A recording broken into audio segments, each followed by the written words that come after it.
अस्सलामुअलैकुम विद्यार्थी मित्रों, म्यूज हाईस्कूलની એજ્યુકેશન ચેનલમાં આપ સર્વનું સ્વાગત છે। વિદ્યાર્થી મિત્રો, આપણે ધોરણ 12માં 2 પ્રકરણ પૂર્ણ કર્યા છે। આજે આપણે ત્રીજા પ્રકરણની શરૂઆત કરીશું, જેનું નામ છે બુદ્ધિ। વિદ્યાર્થી મિત્રો, આપણા પેપરની બ્લુપ્રિન્ટ પ્રમાણે આ ચેપ્ટરમાંથી 12 માર્ક્સના પ્રશ્નો પૂછાય છે, એટલે કે આ ચેપ્ટરનો ગુણભાર 12 માર્ક્સનો છે અને વિભાગ એ માંથી એક પ્રશ્ન, વિભાગ બી માંથી એક પ્રશ્ન, વિભાગ સી માંથી એક પ્રશ્ન, વિભાગ ડી માંથી એક પ્રશ્ન અને વિભાગ ઈ માંથી એક પ્રશ્ન આ ચેપ્ટરમાંથી તમને પૂછવામાં આવશે। એટલે બધા જ વિભાગમાં એક એક પ્રશ્ન આ ચેપ્ટરનો હશે। 12 માર્ક્સનું ચેપ્ટર છે, ખૂબ જ રસપ્રદ, તમને મજા પડે એવું અને તમને રસ પડે એવું આ ચેપ્ટર છે। બોર્ડની પરીક્ષા માટે ખૂબ મહત્ત્વનું છે અને એક રીતે જોઈએ તો સરળ પણ કહી શકાય એવું આ ચેપ્ટર છે। તો આમાં ધ્યાન આપશો અને જે મહત્ત્વના મુદ્દાઓ હોય એને તમારી નોટબુકમાં વ્યવસ્થિત એની નોંધ બનાવી લેવી, જેથી કરીને બોર્ડની પરીક્ષામાં તમને વાંચન માટે ઉપયોગી થઈ રહે। તો વિદ્યાર્થી મિત્રો, આજે આપણે આ પ્રકરણની શરૂઆત કરીશું। આજે આપણે બુદ્ધિની પ્રસ્તાવના જોઈશું અને બુદ્ધિની વ્યાખ્યાની ચર્ચા કરીશું। વિદ્યાર્થી મિત્રો, આપણે જાણીએ છીએ કે પૃથ્વી ઉપર જેટલી પણ જીવસૃષ્ટિ છે એ સર્વ જીવસૃષ્ટિમાં સર્વશ્રેષ્ઠ જો કોઈ હોય તો તે મનુષ્ય છે। તમને ખબર છે, આપણે જોઈએ છીએ કે મનુષ્ય એ એનાથી કેટલા ઘણા મોટા પ્રાણીને પણ કાબૂમાં કરી શકે છે, એનાથી વધુ તાકાતવર પ્રાણીને એ કંટ્રોલમાં કરી શકે છે, એના ઈશારા પર એ નચાડે છે। આ કઈ રીતે શક્ય છે? તો એના પાછળનું કારણ છે કે માનવનું વિકસિત મગજ।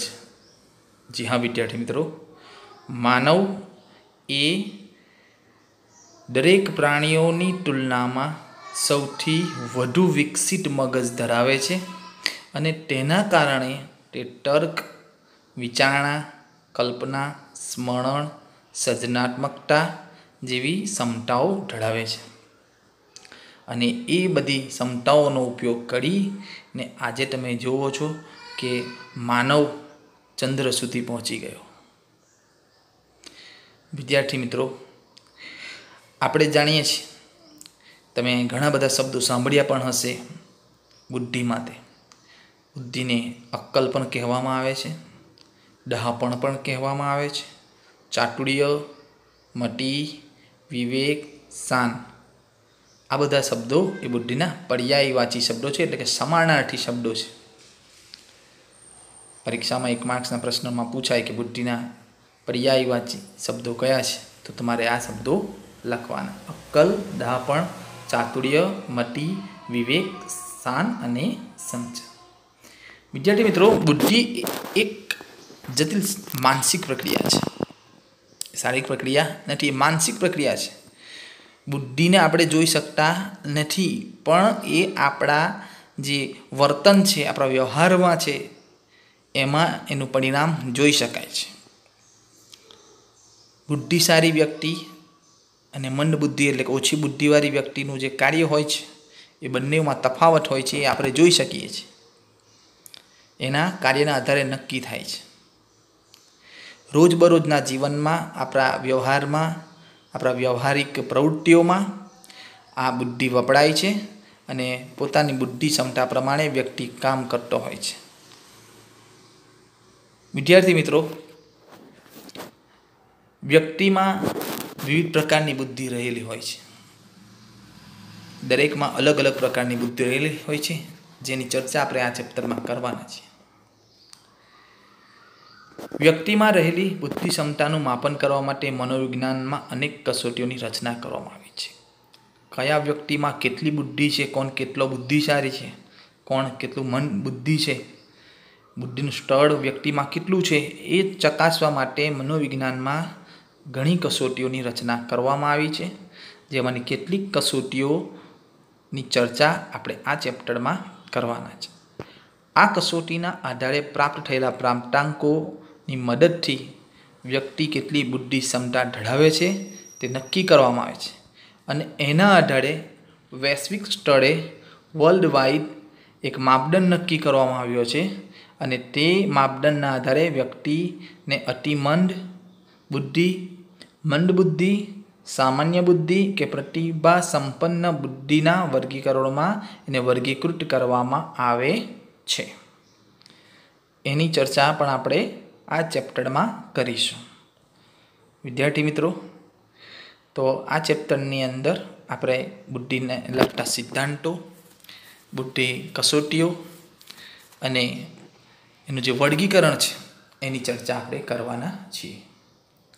હવે આપણે વાત કરીશું બુદ્ધિની વ્યાખ્યા અને સ્વરૂપ, definition and nature of intelligence. વિદ્યાર્થી મિત્રો, જુદા જુદા દૃષ્ટિકોણને આધારે મનોવૈજ્ઞાનિકોએ બુદ્ધિને વ્યાખ્યાયિત કરવાનો પ્રયાસ કર્યો છે. 1879માં જર્મન મનોવૈજ્ઞાનિક એબિંગહોસે વ્યક્તિ વચ્ચે રહેલી ભિન્નતાના આધારે બુદ્ધિની વ્યાખ્યા આપવાનો સૌ પ્રથમ પ્રયાસ કર્યો હતો.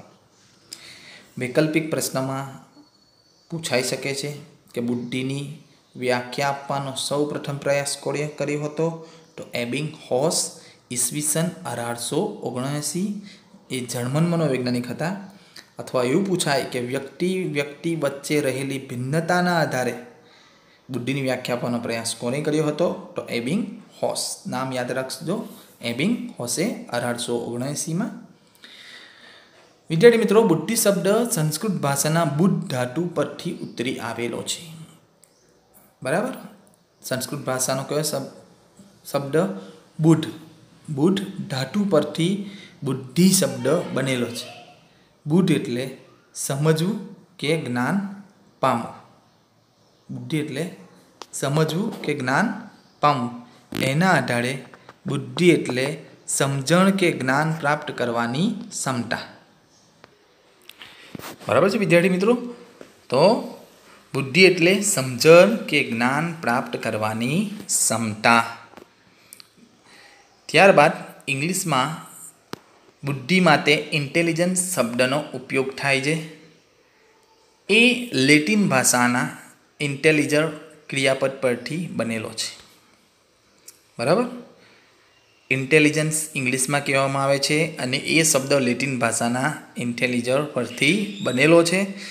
ઇન્ટેલિજર એટલે સમજવું. ઇન્ટેલિજરનો અર્થ પણ શું થાય છે? સમજવું. આમ બુદ્ધિ એટલે સમજ શક્તિ. બરાબર, બુદ્ધિ એટલે સમજ શક્તિ. આ એનો શબ્દાર્થ થયો છે. આ ઉપરાંત બુદ્ધિ એટલે વસ્તુને જાણવાની ચિત્તની આકલન કે સમજ શક્તિ. અર્થ આપવામાં આવેલો છે સાઠ ગુજરાતી જોડણી કોર્સમાં. ગુજરાતી જે ડિક્શનરી છે એમાં એનો અર્થ આપવામાં આવેલો છે. બુદ્ધિ એટલે વસ્તુને જાણવાની ચિત્તની આકલન કે સમજ શક્તિ. વસ્તુને ઓળખવાની અને જાણવાની, એને આપણી જે ચિત્ત છે, આપણું જે મગજ છે, એની સમજ શક્તિ એટલે બુદ્ધિ. ત્યારબાદ વ્યાખ્યા ઈસવીસન 1904માં બીને અને સાયમને આપી હતી કે બુદ્ધિ એટલે સારી રીતે સમજવાની, યોગ્ય રીતે નિર્ણય લેવાની અને તર્ક કરવાની શક્તિ. બરાબર, બુદ્ધિ એટલે સારી રીતે સમજવાની, કોઈ પણ બાબતને, પરિસ્થિતિને સારી રીતે સમજવાની, યોગ્ય રીતે નિર્ણય લેવાની, સમજ્યા પછી યોગ્ય નિર્ણય લેવાની અને તર્ક કરવાની, વિચાર કરવાની, તર્ક કરવાની જે વ્યવસ્થિત વિચારણા છે એને તર્ક કરવાની જે શક્તિ છે એને બુદ્ધિ કહેવામાં આવે છે. એટલે બીને સાયમનની જે વ્યાખ્યા છે એના પ્રમાણે બુદ્ધિ એટલે સારી રીતે સમજવાની, યોગ્ય રીતે નિર્ણય લેવાની અને તર્ક કરવાની શક્તિ. ત્યારબાદની વ્યાખ્યા ટર્મેન નામના મનોવૈજ્ઞાનિકે ઈસવીસન 1916માં આપી હતી. વ્યક્તિ જેટલા પ્રમાણમાં અમૂર્ત રીતે વિચારવાની શક્તિ ધરાવતી હોય તેટલા પ્રમાણમાં તે બુદ્ધિમાન હોય છે. 1916માં ટર્મેને વ્યાખ્યા આપી તે મુજબ વ્યક્તિ જેટલા પ્રમાણમાં અમૂર્ત રીતે વિચારવાની શક્તિ ધરાવતી હોય તેટલા પ્રમાણમાં તે બુદ્ધિમાન હોય છે.